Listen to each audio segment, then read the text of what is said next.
It's almost universal, whether it's 2 wheels, 4 wheels, 18 wheels, no wheels. So many of us have a special memory involving a vehicle or a story about a car we've loved.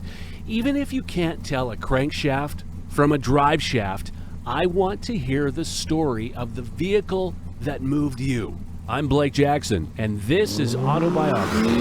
Next guest on the Auto-Biography podcast, one of my favorite bands of all time is the Trews. And I couldn't be more excited to have John Angus MacDonald from the Trews here to join us. So John Angus, please tell us about the vehicle that moved you. Oh, the first vehicle that moved us would have been our first tour van. It was a Dodge Ram.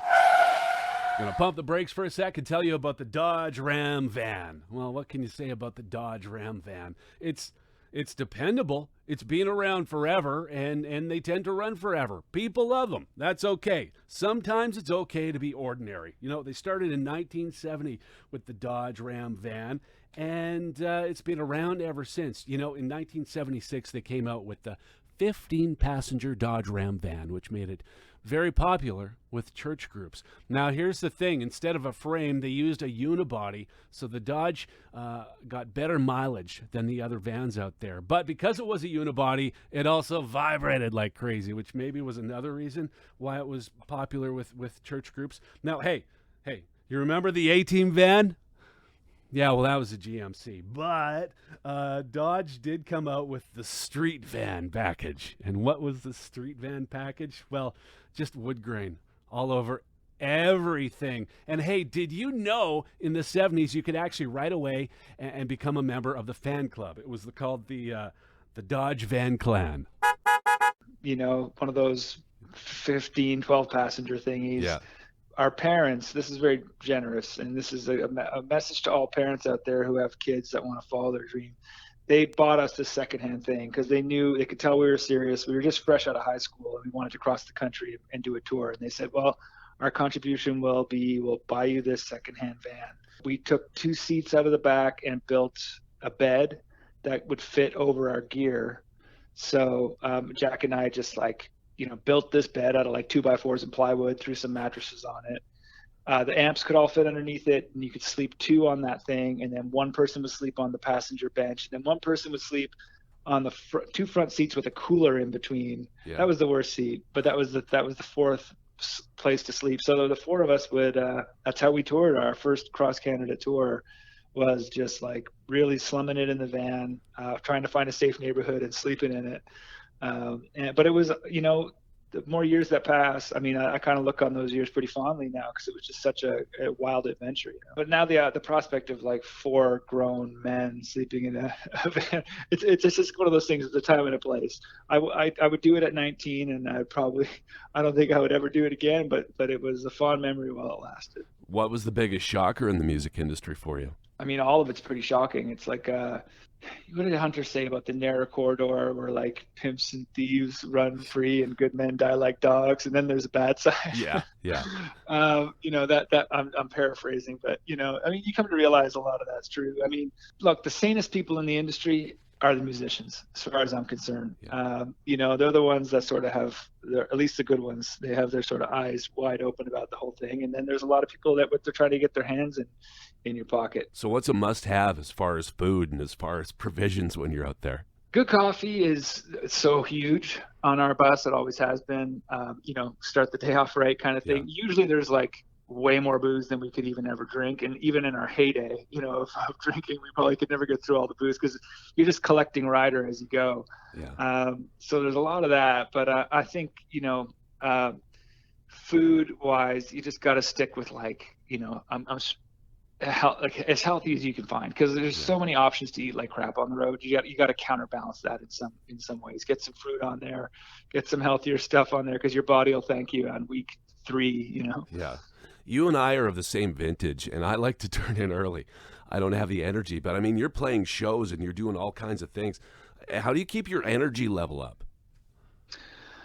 It's a rhythm. I mean, it's going to be a bit of a learning curve getting back into it, because I've had 2 years of being, basically a stay-at-home dad. I've got 2 young kids. That's a different kind of tired. Yeah. But the road thing is it's a rhythm you got to find. I find like once I'm on that rhythm, I find it really hard to get home and then wake up at 6 again. That's like, that to me is brutally punishing. But once I'm in the road rhythm, I don't, it's not too bad. I mean, you get such a charge out of your audience every night that you don't even realize how tired you are sometimes until you step off deck and then you feel like you got hit by a bus. And then you just got to like recover best you can, man, like rehydrate, try to wind down without getting too inebriated, and then do it all over the next day. Have any of those artists, like I know you've played on the same bill as Aerosmith and on, have any of those artists come to you and offered advice or offered some sort of guidance? Not too much by way of advice. We've had some nice compliments paid, people that saw the show and really enjoyed it and paid us a compliment or two. I mean, nobody's really sat down and said, "Here's how you do it, son," or anything like that. I do recall one night being on tour with Robert Plant and it being in the Saddle Dome or one of those big rinks out west, and Robert was having voice trouble, so he was looking around for, like, right before he went on, he's like, "I need to find me some whiskey." I remember thinking, okay, there's a little tip. Now I know whiskey can get you through a rough night if you're a legendary rock god. Maybe you learn a few things here and there through osmosis. I've learned that Keith Richards can smoke anywhere he likes, that there's no non-smoking laws when it comes to Keith Richards. But nobody's really sat me down and sort of like, I mean, I guess, being fully honest, like early on, Gordie Johnson was like the first guy that really discovered us. And I mean, everybody knows who Gordie is, especially out in Red Deer in Alberta. Yeah. He was a guy who did offer us some pretty concrete advice and help early on. Like, he was our first producer, sort of mentor, and he taught us a lot about how to do it right and, how to sound good in the studio and live tricks that can really turn your show into a much better thing.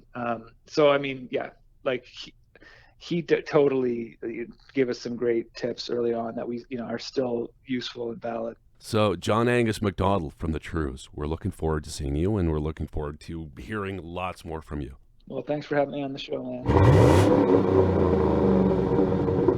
Very cool. There's John Angus MacDonald from the Trews. Their album, Wander, is out now, and they're wandering all over Canada with a tour that may come to your town soon. And you better hope so. One of the best bands ever. And we'll post all the socials at my link as well. I'm Blake Jackson.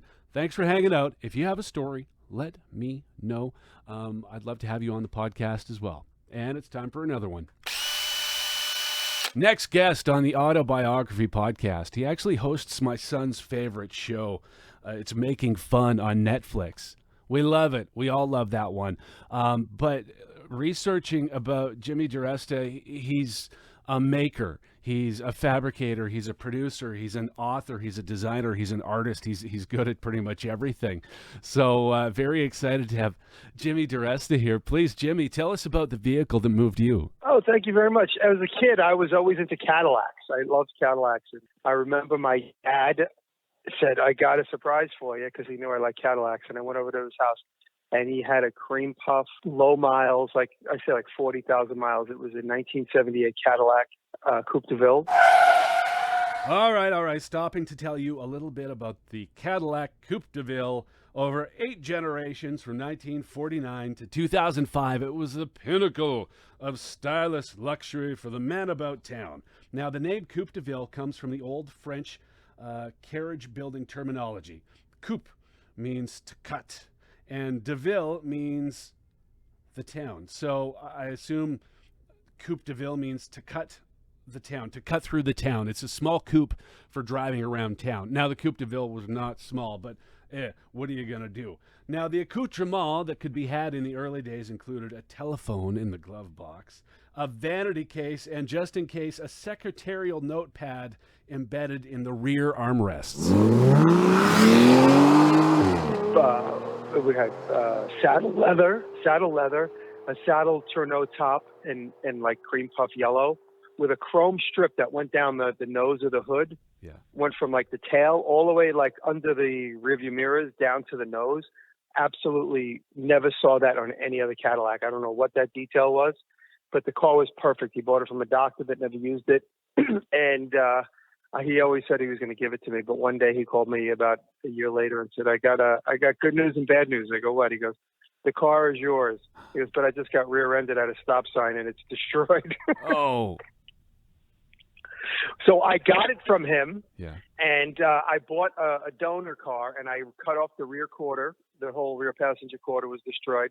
Had the frame straightened out, and I basically did a full Frankenstein job. I had the rear quarter redone. You know, it was a hard time getting the roof back in order to cut the quarter off and weld it. So it just kind of became a knockaround car. I ended up giving it away, unfortunately. But it was a car that I learned on. Yeah. How to cut off and repair a quarter panel, like completely, like all around the trunk seams and everything.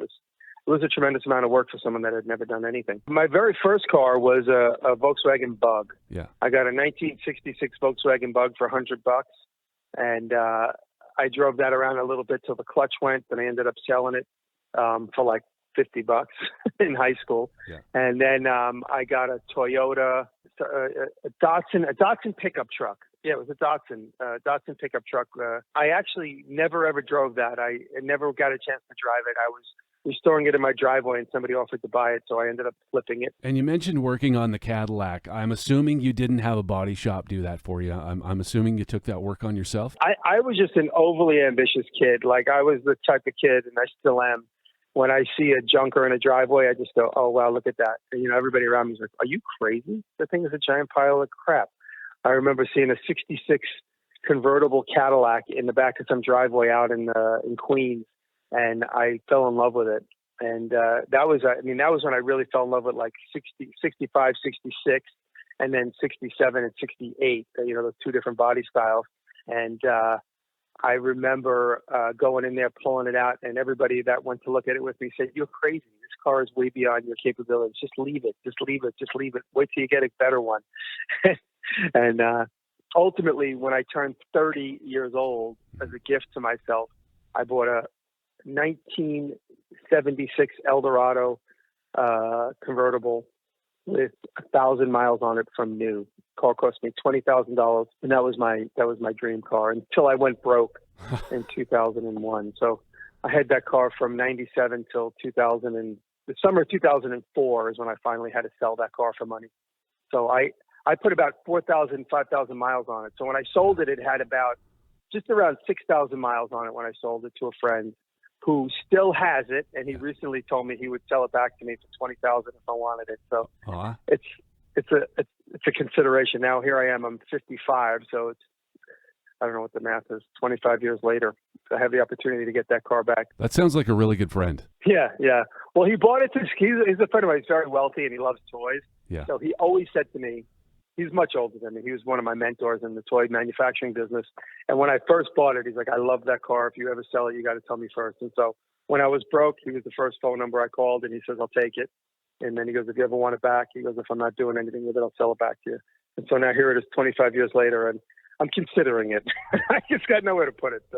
All my garages are filled up with other projects.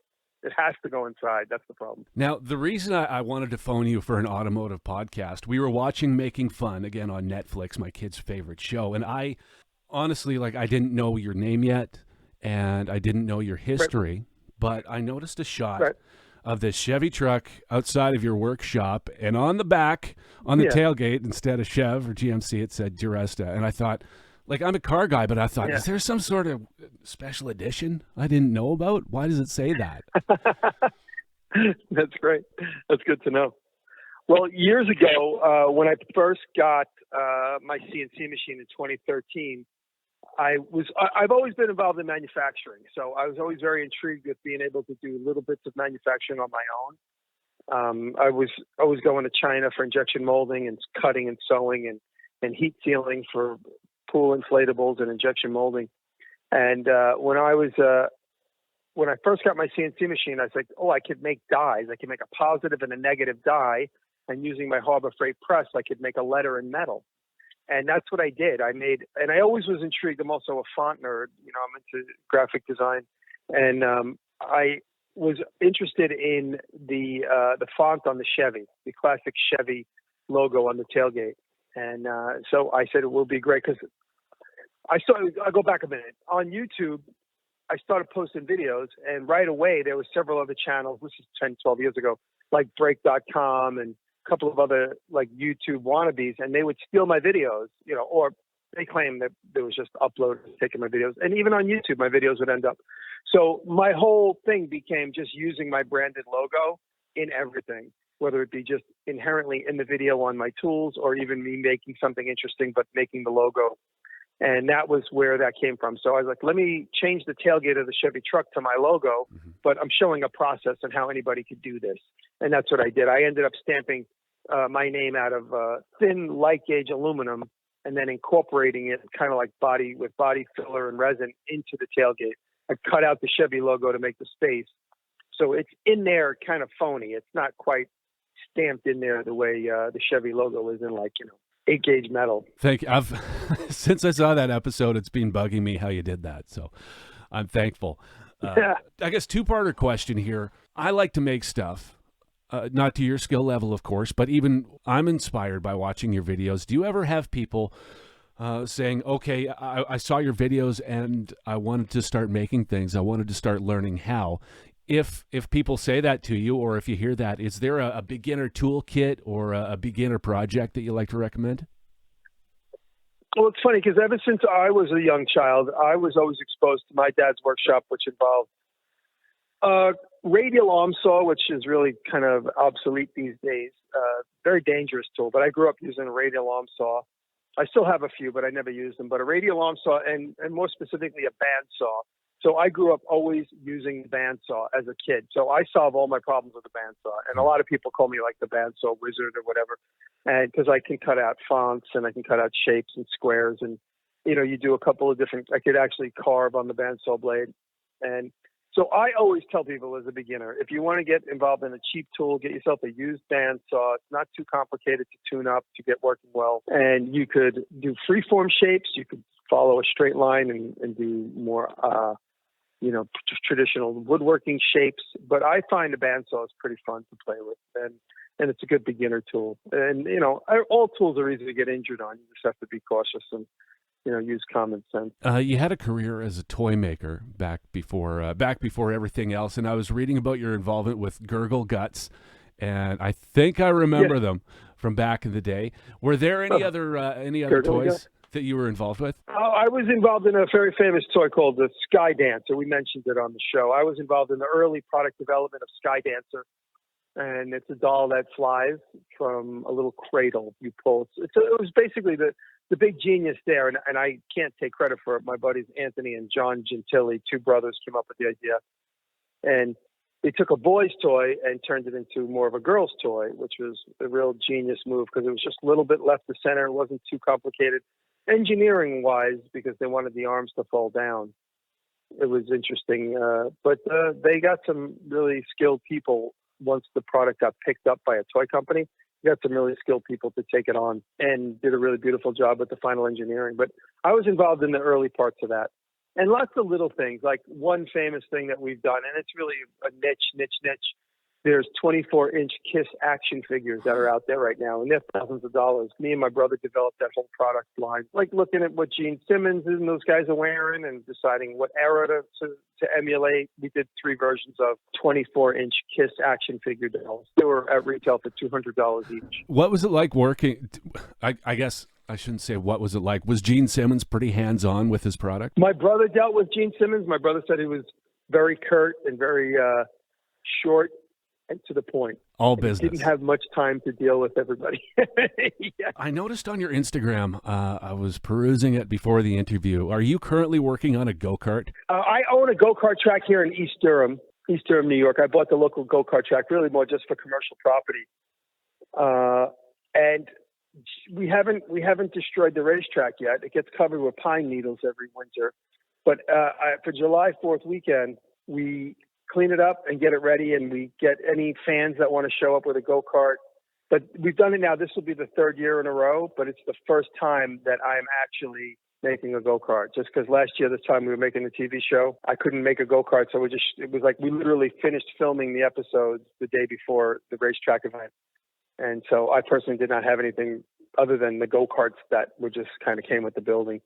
Nothing special, and they're all in disrepair. Yeah. Anyway, so this year I got my little coffin cart. It looks like a coffin, looks like a little Dracula coffin. I'm just having fun with it. I'm just taking a really non-serious stab at this, just having fun, using all my machines at my disposal and my lathe, making collars for gears and stuff. And it's really, you don't know what you know until you need to be put to the test. And this is certainly putting me to the test in a good way. I'm really excited about the challenge.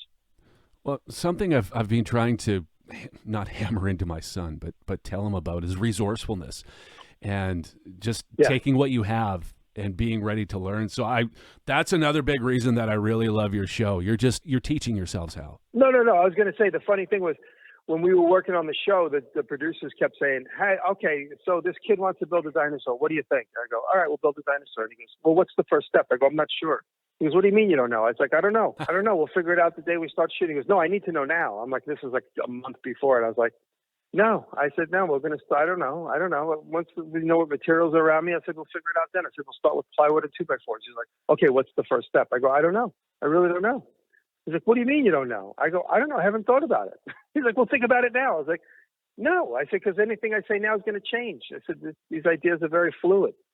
So after the first episode, they were a little bit more easygoing with me. But in the beginning, and quite frankly, TV show people, I love the guys I work with. Everybody was nice. But TV as a whole will quite literally drain you mentally and physically. Mm. And so we had a very deep negotiation about my fees.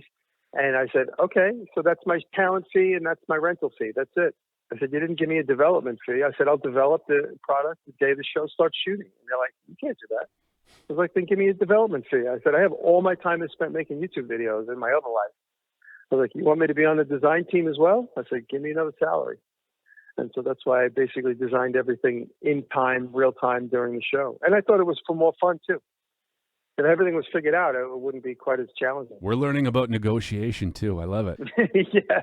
Well, when it comes to TV, when TV now, it's a very, they really, really, really press you difficult, hard for negotiation. They basically don't want to pay you. They want you completely for free. If they can get you for free and you just completely give your life away, that would be the perfect negotiation for them. So somewhere you have to fall in between that works for you and that still works for them.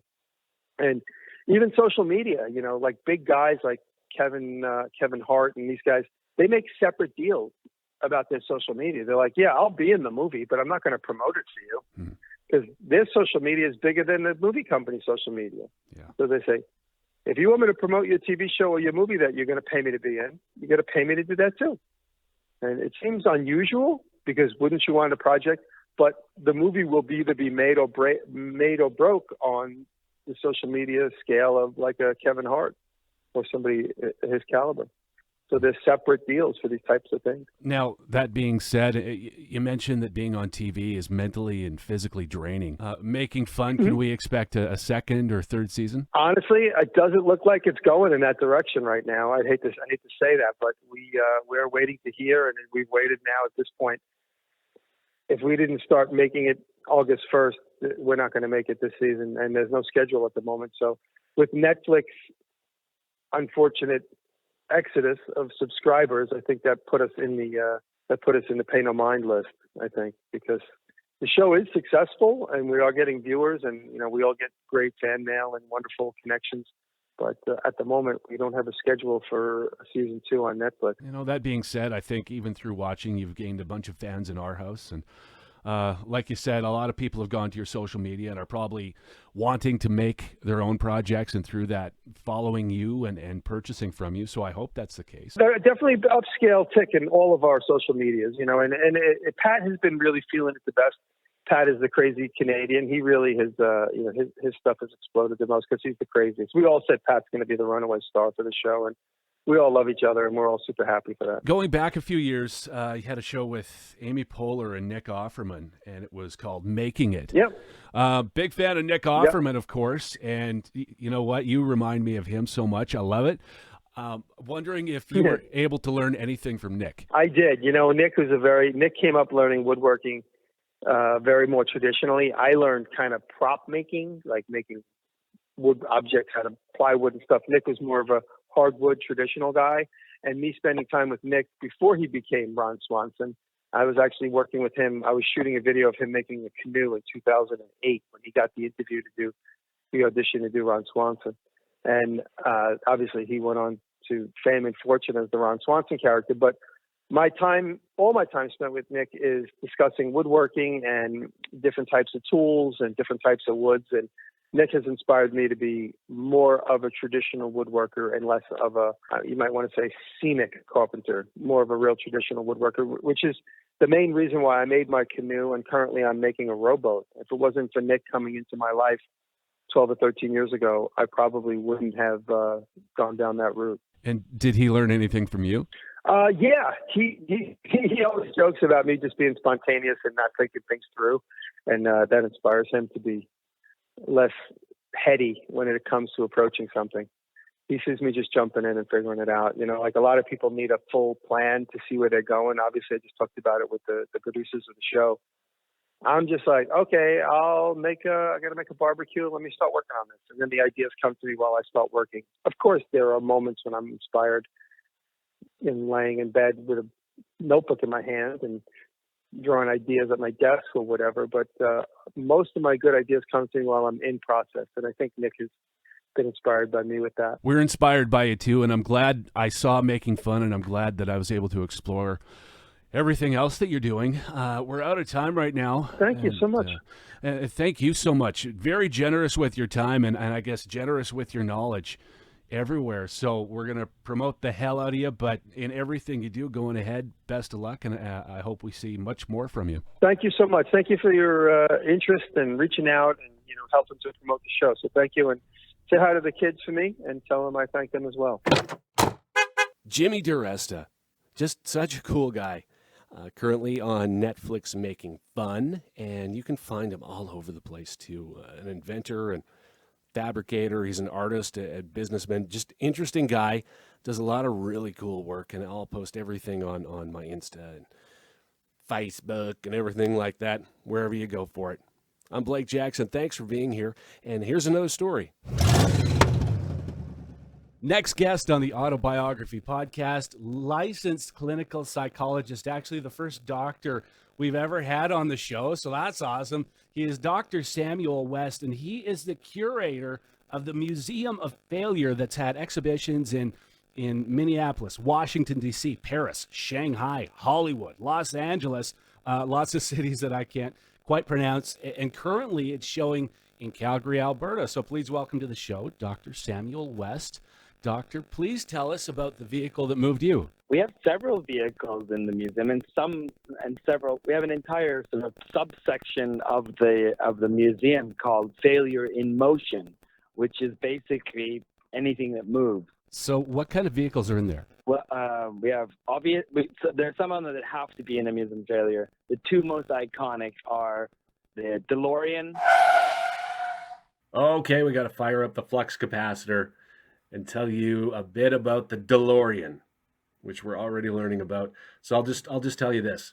John DeLorean did so much cocaine that he could actually move faster than the vehicle that he put his name on. And then we have, of course, guess which is the second one. Is it the Edsel? Absolutely. You can't have a museum of failure without having a Ford Edsel. It's impossible. We even in Calgary, at the exhibition in Calgary, we even have a real Edsel parked outside. Oh, maybe I can't share it on this show, but my uncle gave me a nickname for the Edsel, and maybe you've heard it before as well. Give it to me. I'll edit it out. He calls it the car because of the grill. All right, well, I'll give you the story then. The grill is of the Ford Edsel was one of many failures. I want to back up a bit. It was one of the many innovations, because Ford was no friend to innovation back then. I mean, this infamous line is people can have any car, any color they want as long as it's black. Yeah. And by and large, Ford wasn't a hugely innovative company at the time. So the Ford Edsel was a huge step for the Ford company. And one of the reasons the Ford Edsel failed are multiple, but one reason was that they took the grill front grille, and instead of having it horizontal, it was turned vertical. And people in the 1950s United States, they thought they had a wild and dirty, perverted fantasy, and they thought the vertical grill looked like female genitalia. So nobody wanted to be in one of those cars. It's a strange, when you look at it from today, 2022, and even if you're the most conservative, most Puritan, Christian, whatever, you're still quite far-fetched to think that a car would fail. You have to have a pretty wild fantasy to think that looks like female genitalia. Well, puritanical society, anything's going to drive a person wild, right? So the other reason, do you want some other reasons why the Ford Edsel failed? Yes, please. Yeah. So this is 1958. This is a bit complex. So usually people say, "Oh, it failed because of the grill." Yeah. Okay. Next. But it's more interesting than that. The Ford actually screwed up on two more things. One was that the pricing, like there were so many models available of the Ford Edsel that people were confused. Like, is it a sports car? Is it a budget car? Is it a luxury car? Like, what is the Ford Edsel? And they couldn't wrap like today when you walk in, you buy a car, you can buy your base model, and then you have all the bells and whistles, and a car can increase quite a bit in price with all the options. But back then, that really wasn't the case. So the Ford was already too complex for the consumers of the late 50s. So that was one thing. They were conflicted about the pricing. The other reason, which I think is also fascinating, and this is something that's it's a theme at the museum actually, Ford overhyped it. They hyped it up like the Ford Edsel is coming, and they would have ads with the silhouettes of the Edsel, like it's coming, it's so exciting, it's on its way, and they were so confident that the Ford Edsel would be a success that they forced the dealerships to they basically forced them to pre-order a bunch of Edsels. They had a evening entertainment show with Frank Sinatra and some other big stars that was called the Ford Edsel Show. Like, they were just totally hyping up this car, and then when it came out, when it was launched, it was kind of like, nah, not that exciting, which then killed everything. It just sort of, it escalated, and the Ford Edsel is like one of the classic and most expensive failures in the museum. What was it? Was it in the end? Was it a good car despite all the hype? Since starting the Museum of Failure 5 years ago, I've driven in 3 Ford Edsels, and I'm not a car nerd, so I can't sort of, I'm not qualified to compare it with other cars of the same era, but I think they're cool. I think I like the Ford Edsel, and the fact that it was a failure and became an icon of failure just makes it even more cool. As far as I'm concerned, I want a Ford Edsel. There's got to be a charm to them, and from reading about them, I think they had a great motor. They were fairly fast and probably some innovation, but yeah, you're right. If they don't live up to the hype and if people are confused, I could see how that would create that nasty legend. So what about the other failure? It feels bad saying, but what about the other car in your collection? It's not bad. The DeLorean was a massive failure. Do you remember what year it was? I don't have my notes with me. Was it? Do you remember? Ooh, maybe. I know it was early 80s. I'm not completely sure. Early 80s. Maybe it was 81, 82, yeah. So the DeLorean, from the designer, superstar, eccentric designer, semi-celebrity DeLorean himself. He named the car after himself. That's not egocentric at all. No. Yeah. Well, there's a theme here. The Edsel was named after Ford's son, and the DeLorean's named after DeLorean. Don't name the cars after yourself. So there were so many things wrong with the DeLorean. Basically, the car is crap. It's a crap car. That's the summary of it. The motor is so it's a sports car with the Gulf wing doors. It looks awesome. I mean, it still looks awesome. But just underpowered engine. Basically nothing else worked either. But you expect a sports car to drive fast, but that was not the case. It's a DeLorean. That was one aspect. The other was that, and this one I think is quite fascinating, that because of sort of tax subsidies and other government handouts, the DeLorean was built in Northern Ireland in a shipbuilding factory.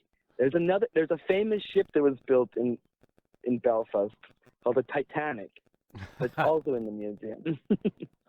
Anyway, so you get some Irish, Northern Ireland British shipbuilders to build a sports car. They've never built a car before, and that's not going to be easy, and it wasn't. That's why part of the reason the car is such a crappy car. Now, was there any reason why it had like a 350 Chevy that you said was underpowered, maybe 170 horse? Was there any reason why it was so underpowered? I'm sure there's reports about it. I haven't, when I've done the research for the museum, I haven't found any sort of explanations more than cost cutting, and then sort of a hubris that the design and the celebrity status of DeLorean himself would sell the car anyway, which didn't happen either, because anybody who bought it were immediately disappointed. And then we have the cocaine. That's another one. That's the best segue I've ever heard. I mean, you can't talk about DeLorean without mentioning cocaine, because this was the legacy of Mr. DeLorean. He loved the white powder and got into. This is sure. I mean, we think of the 80s, the festive 80s, but I mean, DeLorean, he took it quite far. He got into a lot of trouble because of the coke, and that generated a lot of negative publicity as well. Because I mean, it's as cool and funny as we think it is in hindsight. Yeah, the dude was doing coke and got in trouble for it. At the time, it wasn't. I mean, if you're the brand, you're the lead singer of a car brand, you can't get in that kind of trouble. He got in trouble with authorities. He was traveling back and forth from the States and Northern Ireland. Don't do coke, or at least don't get caught. We're learning a little something. This is great. I've actually driven in a DeLorean, like a renovated DeLorean in France about a month ago. We were doing an event, and the company had hired a DeLorean for the day, a rented one. It was great fun. The car, even the super renovated, restored DeLorean, it's still a crappy car, but it looks cool. It looks really cool. You sit way down low, as you should in a sports car, and the engine just doesn't do anything. It's a fun car if you like to drive slow. That's awesome. Did you hear the Johnny Carson story? Tell me. It was when the DeLorean was first released, and Johnny was a car guy. I think he was probably friends with John DeLorean. Yeah. And he was on the Pacific Coast Highway, California, very hot. California summer. And the car died, the battery died, and the gull wings were actually operated by an electric motor. And because the car was dead, he couldn't open it up. Oh, no. And it's basically like a greenhouse. So Johnny Carson just about died before the cops had to pry him out of this DeLorean. Oh, wow. I did not know about this story. Interesting. Yeah. Sheesh. And you'd think with a movie like Back to the Future, making it so famous, they would have done better. But hey, who knows? Yeah, well, the reason it was in Back to the Future was because it was a notoriously crappy car that could never make it up to the maximum speed you needed to reach, the time travel speed. Yeah. And also because it does look cool. It's still today, the design is unique. It looks pretty cool, and anybody who sees it immediately notices that that's a DeLorean. And I mean, that's thanks to those movies. Otherwise, it would have been a parenthesis in automotive history. The Museum of Failure's ambition and aim is to show that we need to accept failure if we want progress. And I mean, while we're sort of kind of enjoying ourselves, kind of making fun of the failures of the past. Well, isn't that just perfect? It's an interview with the curator of the Museum of Failure, and I have a failure. See, I set up a microphone in my basement so I could do interviews here, and the first time I tried it, interviewing Dr. Samuel West, I had a failure. But hopefully that means I'm getting better and learning something. We will see. Hey, thank you for being here. I do appreciate it. As long as you're here, I'm not a failure. And there'll be more episodes to come. And again, if you've got a story, I want to know. I want to know what your story is. Let me know. Link and share with all your friends and follow if you can. And we'll see you soon. Until then, keep your wheels on the road and a tarp on your load.